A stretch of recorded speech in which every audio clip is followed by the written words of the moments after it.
L'équipe gouvernementale dépêchée en sapeurs-pompiers semble sidérée par cette ruine.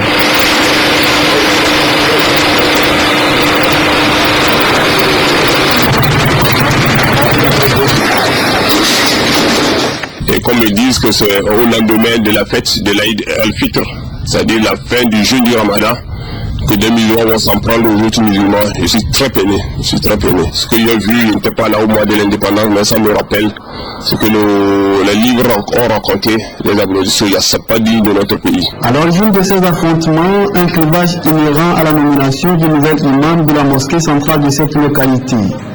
Les membres du gouvernement ont rencontré les protagonistes. Des dispositions, notamment sécuritaires, sont prises pour que cette ville se remette de cette crise. Ceux dont les maisons ont été détruites ont commencé à quitter la ville et on a appelé tous les protagonistes à privilégier le dialogue, la concertation et le calme afin de pouvoir, dans la sérénité, examiner les problèmes qui sont à l'origine de cela et apporter les solutions durables.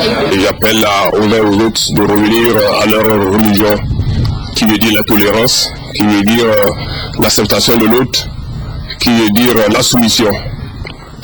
Qu'on ne débouche pas sur des actes comme ça. Selon un communiqué du ministère de la Sécurité et de la Protection civile en date du 13 août, une enquête est ouverte pour faire la lumière sur ces graves incidents et situer les responsabilités.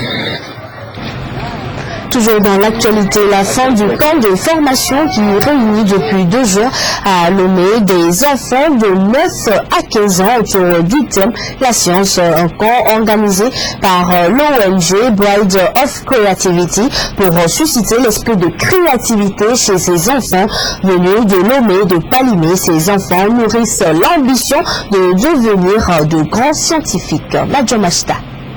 Pas besoin d'être savant pour fabriquer un robot. C'est la démonstration faite cet après-midi par ces enfants, aux parents et à tout le public présent. Kofijan, c'est le nom qu'ils ont donné à ce robot fabriqué sous le regard admiratif du public.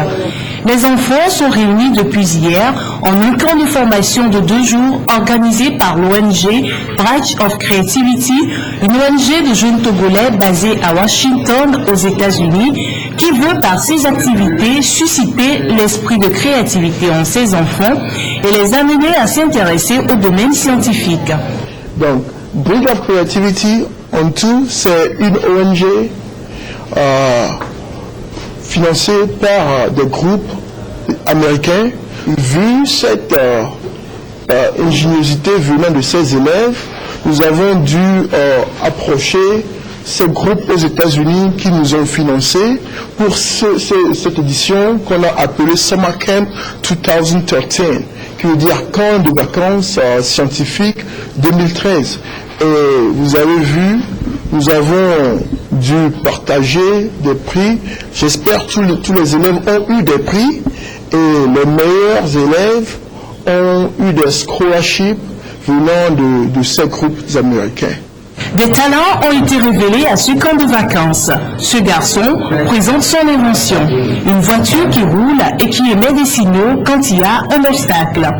Des lots de cahiers ont été distribués à tous les participants au camp et les plus méritants ont eu des aides scolaires comprises entre 50 et $100 US. Des enfants comblés par cet apprentissage qui les édifie de plus. Cette lauréate de 2 prix n'en revient toujours pas. Je suis tellement contente et je remercie tous les organisateurs. Quand on a appelé mon nom, je ne savais pas que c'était moi. J'étais tellement émue que j'étais trop contente, donc je ne savais pas quoi dire. Je remercie les organisateurs et tout ce qu'ils ont fait pour ce pays. Je leur prie de continuer encore comme ça pour l'année prochaine. L'ONG Bride of Creativity entend donc par ce programme appuyer les clubs scientifiques créés par les différentes écoles et amener les enfants à plus de créativité, eux qui sont donc les leaders de demain. Le marché de crédit en nature pérenne, le MCNP, à travers son compte marchand, s'engage à réduire la pauvreté de la population togolaise. Ce mercredi, les responsables du MCNP ont organisé un colloque international sur l'économie d'investissement.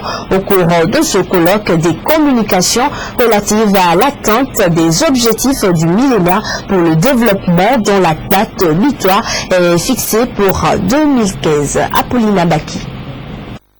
Ce colloque international de l'économie universelle d'investissement pour le revenu périodique garanti pour tous est organisé par le MCNP, le marché du crédit en nature pérenne, qui s'engage à favoriser l'atteinte de certains objectifs du millénaire pour le développement. À travers son compte marchand, le MCNP se veut une redistribution des revenus. Le crédit en nature pérenne, c'est la vie de tout le monde. Le bébé, il faut qu'il ait son crédit. Ça n'a pas besoin de dire, il n'a pas encore travaillé, il ne doit pas manger. Son crédit ne doit pas être collé au papa. Peut-être le papa n'a pas la possibilité de le lui donner. Mais c'est une chair conçue qui est notre partie, une de notre partie, qui est dans lui. Ce bébé a un revenu, il faut le lui donner. Marché qui doit faire le crédit en nature prépayé, c'est lui que nous disons qu'il faut aimer en disant MCNP, le marché de crédit en nature pérenne. Parce que le monde tourne sur le crédit et il est pérenne. Selon divers constats, le Togo ne va atteindre que 2 objectifs à l'horizon 2015. Ces 2 objectifs sont relatifs à la santé et l'éducation. Le MCNP vient en renfort, selon ses responsables, pour sortir les populations togolaises de la pauvreté grâce à son revenu pour tous. On en vient au Nigeria, le pays le plus industrialisé de l'espace CEDEAO qui entend promouvoir ses produits à travers le Togo. Il sera créé ainsi un centre commercial des produits nigérians au Togo pour assurer cette promotion. L'information a été donnée ce mercredi au cours d'une conférence de presse au centre togolais des expositions. Apolline Abaki. Les différents produits fabriqués au Nigeria seront à l'honneur sur le site du Centre togolais des expositions et foires Togo 2000 du 17 au 31 août prochain lors d'une foire exposition. Objectif, créer un centre commercial des produits nigériens au Togo. C'est l'information essentielle de cette conférence de presse. Le Nigeria, l'île le plus industrialisé de l'espace CEDEAO, entend faire la promotion et la distribution de ces produits dans la sous-région à travers le Togo. Nigeria wants to organize a solo exhibition of its manufactured products here in Lomé. Ma présence ici à Lomé répond à un objectif précis, c'est que dans la période du 17 au 31 août, nous sommes à Lomé pour une exposition des produits fabriqués au Nigeria. Et ces produits sont d'origine nigériane, mais les gens viendront quand même pour saisir l'opportunité et les découvrir et savoir réellement qu'est-ce que le Nigeria fait et quelles sont les opportunités d'affaires pour eux. Les Nigérians peuvent avoir ou disposer des maisons de fabrique ou de dépôt ici et là s'adresser directement à ces maisons et échanger en termes de commerce ou de business avec les Nigérians. Face à l'inquiétude soulevée sur les produits de mauvaise qualité venant du Nigeria, les promoteurs de la foire exposition rassurent. They make sure that any goods produced in Nigeria must meet the standard. Je veux assurer les uns les autres que nos produits ont traversé toutes les procédures, bien sont passés par toutes les procédures qu'il faut au Nigeria et c'est la société NAFDA qui contrôle tout cela. Donc il n'y a pas question que les gens doutent de l'efficacité ou de la bonne qualité de tous ces produits. Cette foire solo du Nigeria sera assurée par le Conseil nigérien de promotion des expositions. Ils sont attendus à ce premier rendez-vous commercial du Nigeria au Togo, les industriels du secteur privé, les petites et moyennes entreprises et les hommes d'affaires. Nous clôturons cette édition avec les militants et sympathisants du Parti UNIR de la région de la Kosa qui étaient en liesse lundi après la proclamation définitive des résultats des élections législatives du 25 juillet dernier.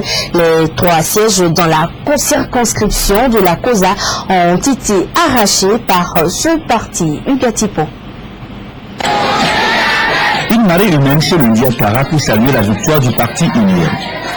Parti de la grande cause de la ville, les militants du parti, tous vêtus de t-shirts à l'effigie de UNIR, ont manifesté leur joie à travers une caravane qui a sillonné les artères de la ville. Une liesse générale motivée par l'obtention de 3 sièges de députés de la circonscription de la COSA dans la future représentation nationale. Le point de chute de cette caravane est le siège du Nil Akara où attendaient les premiers responsables, parmi lesquels le coordinateur du point focal. Pour ce dernier, le pari est gagné. C'est un grand pari gagné. Il s'agissait donc de donner la majorité parlementaire au président Faure pour qu'il puisse continuer ces grandes réformes qu'il a entreprises depuis qu'il est au pouvoir. C'est un défi relevé également sur le plan international, puisque le Togo, avec ces élections législatives, rentre dans les pays démocratiques. Nous tenons sincèrement à dire notre joie et remercier tous ceux qui de près ou de loin ont œuvré pour l'obtention de ces résultats de qualité salués partout dans le monde. Les populations de la COSA ont accordé leur suffrage au parti uni. Légitimement, les attentes sont nombreuses.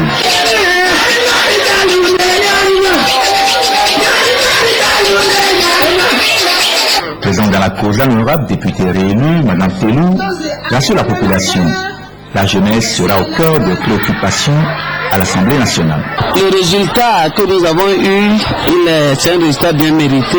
La population est sortie en liesse parce qu'elle se reconnaît à travers ces résultats. Les défis les plus importants, c'est surtout la jeunesse. Aujourd'hui, nous sommes majoritaires, donc c'est à nous, l'équipe gouvernementale, cette responsabilité qui incombe à cette majorité de pouvoir rendre utile tous les jeunes qui sont là, diplômés ou même qui sont sortis d'un certain apprentissage et qui ont besoin d'un soutien ou aussi de trouver de quoi faire vivre leur famille. À l'issue des élections législatives du 25 juillet dernier, UNIR a raflé les 3 sièges dans la circonscription de la COSA avec les élections de Batana et Sowel, Meba et Saouna et Telou Milabeli. Ainsi se referme cette édition. Merci de nous avoir suivis.